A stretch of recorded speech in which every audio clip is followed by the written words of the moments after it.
Hello guys, welcome back to my channel. Hope आप सब लोग अच्छे होंगे। मैं भी अच्छी हूँ। आज की वीडियो में मैं आपके सामने एग्जाम्स और पोस्टुलेट का टॉपिक लेके आई हूँ। इससे पहले जो है वो मैंने आपको प्रॉब्लम सॉल्विंग स्किल की पूरी डिटेल में बताया था कि वो क्या होता है, बेनिफिट्स, लिमिटेशन, उसके टेक्निक्स, उसके मेथड्स सब बताया था। 10 नंबर का क्वेश्चन जो है वो मैंने बार बार उसको रिपीटिशन में देखा है। अगर आपने वो वीडियो नहीं देखी है तो आप चैनल पर विजिट करके देखिएगा। इससे पहले वाली वीडियो ही होगी वो। इसके बाद ये सेकेंड वीडियो है जिसमें मैं आपके साथ एग्जाम्स पोस्टुलेट्स बताऊंगी। 5 नंबर का क्वेश्चन आया हुआ है। लास्ट ईयर ये 5 नंबर का आया था, बट उससे पहले ये 10 नंबर का भी आया हुआ है। बहुत इंपॉर्टेंट टॉपिक है। इस वीडियो को देखने के बाद आप एक पीडीएफ मैं टेलीग्राम पे डालूंगी। वो पीडीएफ आप देखना, वो पीडीएफ आप देख लेंगे तो उसके बाद आपका जो 5 नंबर या फिर जो 10 नंबर है वो कहीं नहीं जाने वाले। और टेलीग्राम का लिंक मैं डिस्क्रिप्शन में दे दूँगी। वहाँ से जाके आप अपना पीडीएफ जो है वो डाउनलोड कर सकते हैं और यहाँ से वीडियो देखिए, वहाँ से पीडीएफ देखिए। मैं गारंटी कर रही हूँ, आप जो टॉपिक मैं पढ़ाऊँगी फिर उसके बाद आपको नीड नहीं पड़ेगी दोबारा से उसको कहीं और से देखने की। अगर कोई भी दिक्कत होती है, हाँ ये वाला क्वेश्चन था जो मैंने लास्ट वीडियो में करवाया था, नहीं देखा हो जाके आप देख लीजिएगा। आज हम एग्जाम्स पोस्टुलेट करेंगे।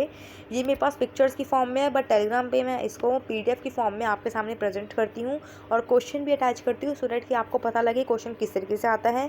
एसएलएम का भी मैं 3-4 टॉपिक करवा चुकी हूँ, तो वो भी जाके आप देख लीजिएगा। और मैथ्स की सेकंड वीडियो है, तो इससे पहले वीडियो भी आप जाके देख लीजिएगा। ठीक है, तो अब हम स्टार्ट करते हैं एग्जाम्स एंड पोस्टुलेट डेफिनेशन ये सब करके। तो क्वेश्चन में यही पूछा था कि एग्जाम्स पोस्टुलेट डिफरेंट कैसे और थ्योरम से कैसे अलग, ऐसे कुछ क्वेश्चन था। इसमें देखो एग्जाम्स क्या होते हैं। देखो कुछ मैथमेटिक्स में एक्सेप्टेड, ये इंट्रोडक्शन है, ये ज़रूरी नहीं है इतना, ये देखते हैं यहाँ से ज़रूरी है। इसने बोला है कि मैथमेटिक्स में कुछ एक्सेप्टेड स्टेटमेंट्स होती हैं जो जिनका कोई प्रूफ नहीं होता। मतलब कुछ स्टेटमेंट ऐसी होती है मैथमेटिक्स में जो कि एक्सेप्ट करी जाती है बिना किसी प्रूफ के, उन्हें कहते हैं हम एग्जाम्स एंड पोस्टुलेट।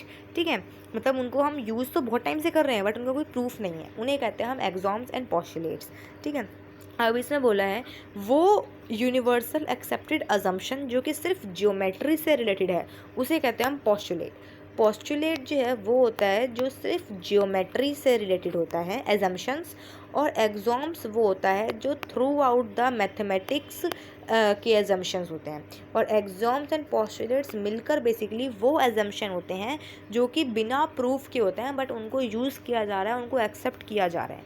ठीक है, पोस्टुलेट्स स्पेसिफिकली ज्योमेट्री से रिलेटेड होता है। एंड एग्जाम्स जो है वो यहाँ पे लिखा हुआ है, आप देख सकते हैं। एग्जाम्स जो है वो स्पेसिफिकली हमारे ज्योमेट्री से ही नहीं बल्कि थ्रू आउट द मैथमेटिक्स से रिलेटेड होते हैं। अब यहाँ पे कुछ पोस्टुलेट्स दिए हुए हैं जिसमें बोला है कि लाइन जो है वो सेट ऑफ पॉइंट है जिसमें एटलीस्ट 2 पॉइंट होते हैं। ये बिल्कुल सही है। अब एक लाइन है, इसमें 2 पॉइंट है, एक ये पॉइंट है, एक ये पॉइंट है। आप कुछ भी कर लो, लाइन में 2 पॉइंट तो आएंगे ही आएंगे। अब ये कहीं से प्रूवन नहीं है बट ये सच है, तो ये क्या हुआ, ये हमारे पोस्टुलेट्स में, क्योंकि ये ज्योमेट्री से रिलेटेड है। ठीक है, उसके बाद बोला है एक plane contain at least 3 destructive non collinear point. तो एक प्लेन है उसमें 3 नॉन कॉलिनियर पॉइंट हो सकते हैं, आप देख सकते हैं पिक्चर में भी। फिर बोला है 2 प्लेन हैं contain point in common, they have at least 1 more point in common. तो 2 प्लेन हैं, इसमें देखो एक पॉइंट ऐसा, मतलब 2 पॉइंट ऐसे होंगे जो कॉमन होंगे। फिर इसमें बोला है 2 plane contain a point in common, they have at least 1 more point in common. Okay, फिर बोला है कि स्ट्रेट लाइन में बी प्रोड्यूस टूवर्ड इधर ऑफ साइड। अब देखो हम यहाँ से भी एक्सटेंड कर सकते हैं, यहाँ से भी एक्सटेंड कर सकते हैं, किसी भी साइड से हम इसको एक्सटेंड कर सकते हैं। और बोला है कि 2 लाइन कभी भी एक दूसरे को इंटरसेक्ट नहीं करती है, 2 स्ट्रेट लाइन इंटरसेक्ट नहीं करती है। अब ये बात भी सही है। अब ये लाइन है, अब इसको मैं कितना कितना कितना कितना कितना खींचूँ, अब इसको भी खींच लूँ, अब ये इंटरसेक्ट करेंगी, सीधा सीधा सीधा कितना खींच लूँ, कितना ही खींच लूँ, पर ये इंटरसेक्ट नहीं करेगी।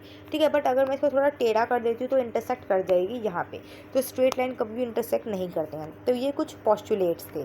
ठीक है, इसके बाद में हमारे ये यूक्लिड के द्वारा दिए गए पोस्टुलेट्स हैं जो कि आप लोग रीड कर लीजिएगा। यहाँ पे भी बस यही बोला है कि स्ट्रेट लाइन को हम किसी भी एक्सट्रीमिटीज़ तक एक्सटेंड कर सकते हैं, किसी भी एंड से। फॉर एग्जांपल देखो ए और बी हमारे 2 पॉइंट हैं, लाइन के 2 पॉइंट होते हैं, बिल्कुल ट्रू है, उसको एक्सटेंड कर सकते हैं। यहाँ पे देखो एक्सटेंड कर रखा है, किसी भी तरफ से एक्सटेंड कर सकते हैं, ये भी बिल्कुल सच है। Right angle are equal to one another, जो राइट एंगल होता है वो एक दूसरे के इक्वल होता है।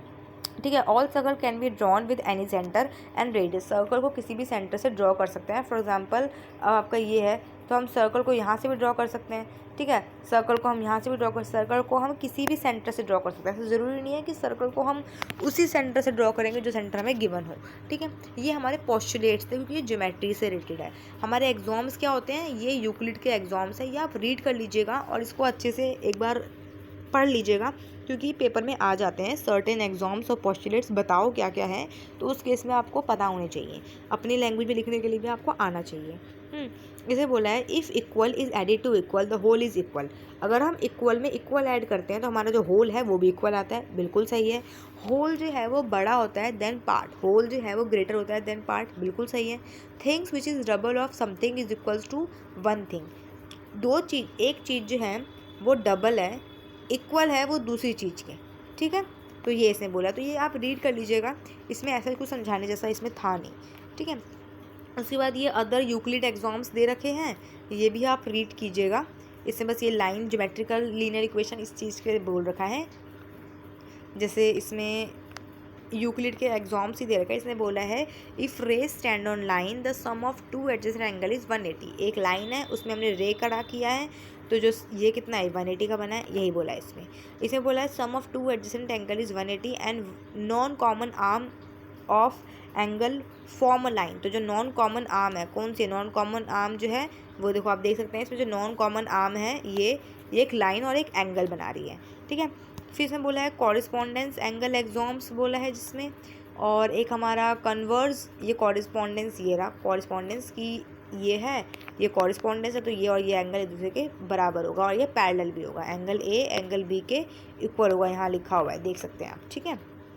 यहाँ लिखा हुआ है, ये रहा, ये लिखा हुआ है, ठीक है। फिर बोला है converse of corresponding angle exams, जिसमें इसी के अकॉर्डिंग बोला है कि अगर हमारा ए और बी के इक्वल है तो एल बी, मतलब इसमें देखो क्या बोला है कि अगर हमारा ऐसे एक लाइन है जिसमें हमारा इस तरीके से हमारा पैरेलल लाइन जा रही है, तो इस केस में हमारी ये लाइन इस लाइन के इक्वल होगी और जो ये एंगल है, एंगल भी हमारा एंगल के इक्वल होगा। ये हमारे एग्जाम्स में बोला है यूक्लिड के, ठीक है। तो आपको ये रीड करना पड़ेगा तभी आपको और अच्छे समझ आएगा। ये साइड एंगल साइड बता रखा है, ये मैं एक वीडियो बनाऊंगी क्योंकि साइड एंगल का भी कुछ क्वेश्चन था जो मैंने देखा है, तो वो कॉन्ग्रुएंसी और सिमिलैरिटी पे मैं वीडियो जल्दी लेके आऊँगी, तो उसमें और अच्छे से बता दूंगी। बाकी आई होप कि तो पता ही रहता है सबको। बाकी साइड साइड सेम होता है, एंगल एंगल सेम है, देख सकते हैं यहाँ भी 2 है, यहाँ भी 2 है, यहाँ 40 यहाँ 40, ये 5 ये 5, side angle side, side angle side, तो साइड एंगल साइड दोनों के इक्वल है, ये बोल रखा है, ठीक है। इसके अलावा यहाँ पे डेफिनेशन क्या होती हैं, डेफिनेशन बेसिकली वो हमारे meaningful words, group of words होते हैं उन्हें डेफिनेशन बोलते हैं। Meaningful group of word are known as definition. Definition जो है वो ग्रुप में भी हो सकते हैं और हमारे वो स्पेसिफिक सिंगल भी हो सकते हैं। डेफिनेशन में क्या होती है, ऐसी लैंग्वेज यूज़ की जानी चाहिए जो बच्चों के एज के और मेंटल लेवल के अकॉर्डिंग हो। ऐसा ना हो कि आप 3rd क्लास के बच्चे को पढ़ा रहे हो बट डेफिनेशन आप उसको 10th क्लास की दे रहे हो, ठीक है। तो ऐसा नहीं होना चाहिए कि 3rd क्लास के बच्चे को आप 10th क्लास की डेफिनेशन दे रहे हो, ठीक है। तो डेफिनेशन के कुछ टाइप्स बता रखे हैं। पहले बोला है फिलोसफिकल डेफिनेशन, वो डेफिनेशन होती है जिस डेफिनेशन में हमारे जो वर्ड्स हैं वो बेसिकली हमारे फिलोसफिकल होते हैं, ठीक है। फॉर एग्जांपल डेफिनेशन ऑफ, जैसे पॉइंट का डेफिनेशन, लाइन का डेफिनेशन, ये फिलोसफिकल है, ये सेम है, यूनिवर्सल है, हर जगह सेम रहेंगे। कि लाइन क्या होता है, 2 पॉइंट से बनता है, वो होता है हमारा लाइन होता है। पॉइंट क्या होता है, जो एक बिंदु होता है वो होता है पॉइंट, तो यूनिवर्सल है, हर जगह सेम रहेगा, वो होता है फिलोसफिकल।